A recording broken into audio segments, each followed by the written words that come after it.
Well, students, here we are at the end of our course. It's time to conclude and wrap everything up and review a little bit about what we've covered throughout this time. So we've learned a lot this semester. We've covered a lot of topics.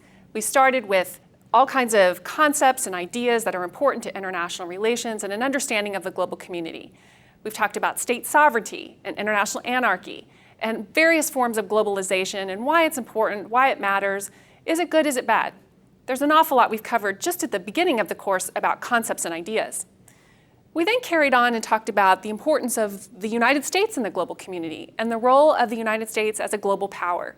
We've talked about the role of geography, both human geography and physical geography, and how best to sustain the Earth's resources and use them wisely.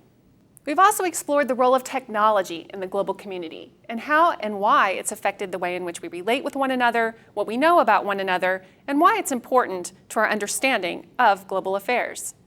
We have discussed numerous global security issues, economic security issues, and all of the things that we must face today in the global community, as well as the numerous international relations theories and various analytical tools that help us understand these global and economic challenges we face.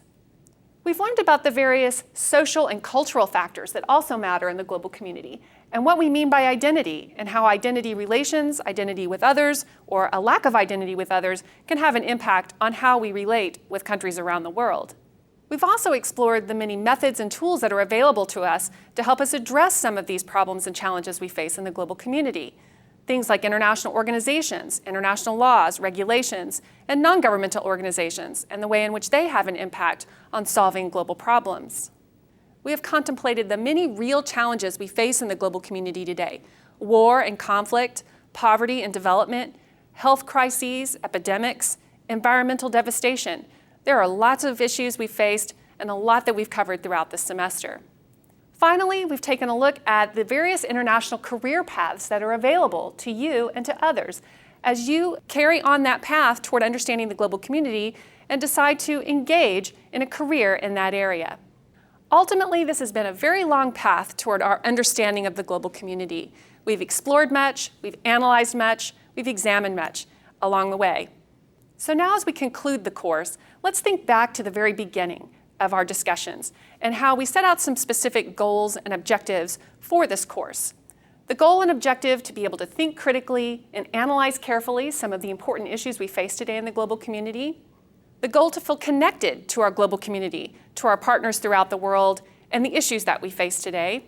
The goal to do what we can to address some of these very real problems that we face today in the global community. And to believe in your role as a global citizen within the global community as we face these challenges together collectively. So now think about how and whether you have achieved these goals that we outlined at the beginning of the course. Do you feel like you can think more critically and carefully about the global community? Do you feel more connected to partners and others around the world?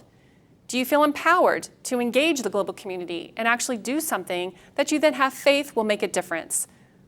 It's been a real pleasure to be with you along this path toward understanding the global community. I hope that it has inspired you and that you will continue to learn what you can about global affairs. Best of luck.